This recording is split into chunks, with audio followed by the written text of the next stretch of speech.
1993 সালে অরাজনৈতিক প্ল্যাটফর্ম থেকে যাত্রা শুরু করে গবেষণা প্রতিষ্ঠান সেন্টার ফর পলিসি ডায়ালগ। সংস্থাটির 30 বছর পূর্তিতে রাজধানীর ব্র্যাকেন সেন্টারে এই সেমিনারের আয়োজন। সেমিনারে অংশ নিয়ে বিশিষ্টজনেরা বলেন, জুলাই অভ্যুত্থানের পর দেশের সংস্কার প্রক্রিয়া চলছে। এই কর্মযজ্ঞ হবে গণতান্ত্রিক প্রক্রিয়ায় জনগণের অংশগ্রহণে। গণতন্ত্রকে শক্তিশালী করতে সুষ্ঠু নির্বাচন নিশ্চিত করার পাশাপাশি গণমাধ্যমের স্বাধীনতা ফিরিয়ে আনার তাগিদও দেন তারা। বাংলাদেশের মানুষ একটা পলিটিক্যাল প্রসেসের মাধ্যমে যদি রিফর্ম গ্রহণ না করে, এটা সাস্টেইনেবল হয় না। নির্বাচনকে যদি কণ্ঠরোধ করেন এবং নির্বাচন মানুষকে ভোট অধিকার থেকে বঞ্চিত করেন, অন্য অনেক অধিকার থেকে আপনাকে বঞ্চিত করতেই হবে।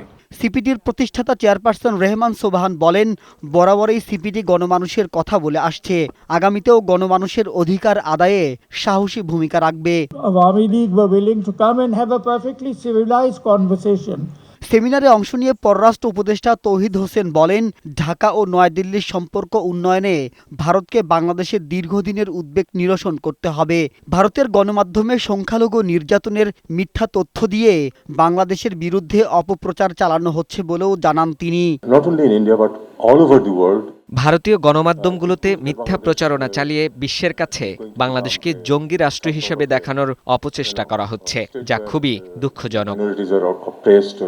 এদিকে সিপিডির 30 বছর পূর্তিতে ভিডিও বার্তায় শুভেচ্ছা জানিয়েছে অন্তর্বর্তী সরকারের প্রধান উপদেষ্টা ডক্টর মুহাম্মদ ইউনুস। এতে তিনি বলেন, সিপিডির তথ্যভিত্তিক গবেষণা জুলাই বিপ্লবে গুরুত্বপূর্ণ ভূমিকা রেখেছে।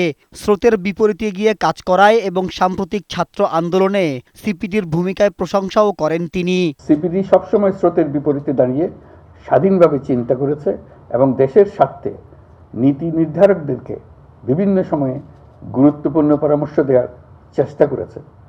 দেশের সাধারণ মানুষের সামগ্রিক অবস্থার পরিবর্তন এবং দারিদ্র্য দূরীকরণের জন্য যে চেষ্টা আমি সারা জীবন ধরে করেছি, সিপিডির কাজে সবসময় আমি তার প্রতিফলন দেখেছি।